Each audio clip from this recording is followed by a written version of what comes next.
And turning now to Storm Watch 12 meteorologist Josh Colbert with a look at what we can expect today weather-wise heading into a holiday weekend. We're seeing that cool down starting today, and then we're not really seeing what you would expect typical Memorial Day weekend weather to look like. Absolutely not. It's a little bit of a bummer if you have outdoor plans, but it's not a bummer when you think about it in terms of the drought, getting some cooler weather, also getting some wetter weather rolling into the region. We do have a mild start this morning over on the east side, not as mild, 30s and 40s, so I guess you would put that into the chilly to cool category, but definitely mild over in the west side valleys as we are in the 50s, 52 degrees this morning in Brookings, where we are seeing just some very light showers for the time being, and a little bit later in the day, some of this will spread inland. We'll stop stormcast around lunchtime, and I think most of us will probably stay dry for most of the day, at least until the late afternoon to early evening. That's when we have this first little flare-up of this widespread mass of some pretty light showers in the west side valleys, getting into the Cascades over to the east side.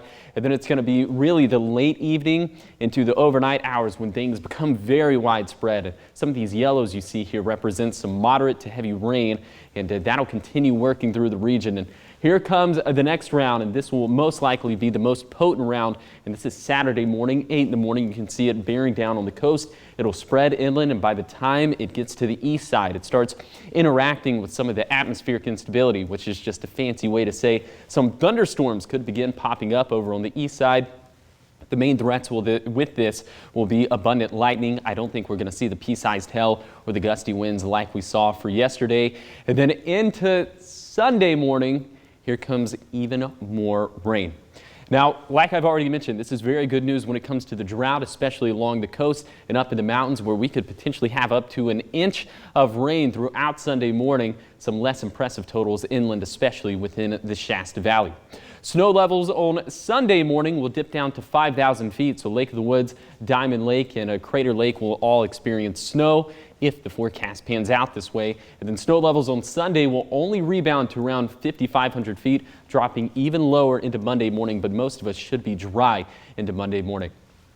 Those potential snowfall accumulations through Sunday morning could be anywhere between 6 to 8 inches of snow up in the Cascades. Elsewhere, I don't think we're going to have very much at all. That's why we have this winter weather advisory in place for Crater Lake and Diamond Lake from 8 p.m. on Saturday to 11 in the morning on Sunday. And also, we could have some very blustery winds gusting out of the west for the east side. And this runs from 2 p.m. to 11 p.m. on Saturday, as some of those wind gusts could get anywhere between 40 to 50 miles per hour. So for today, we'll be about 10 degrees cooler than yesterday. Very small rain chances throughout the day, and then rain chances will really increase, especially as we approach midnight. If you were paying attention to Stormcast, you saw a lot of widespread greens and yellows on the map right around midnight.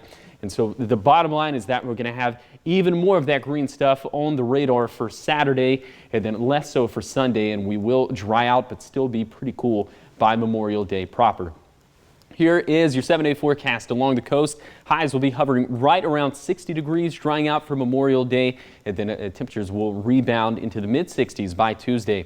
For Siskiyou County, things will get pretty gusty into tomorrow. Remember, we have that wind advisory in place for eastern Siskiyou County, and then for the Basin, we also have that wind advisory in place. Again, that runs from 2 p.m. to 11 p.m. on Saturday. Could see some thunderstorms on Saturday and maybe even a brief little transition into snow on Sunday morning. So a very big weather weekend for the Klamath Basin. And then for the mountains, winter weather advisory runs until 11 in the morning on Sunday. It's mainly going to be Crater Lake and Diamond Lake and elevations above 4,500 feet. That'll see the biggest winter weather impacts. And then for the Rogue Valley, temperatures cooling off into the 50s for Sunday, rebounding into the mid-60s for Memorial Day, feeling pretty cool.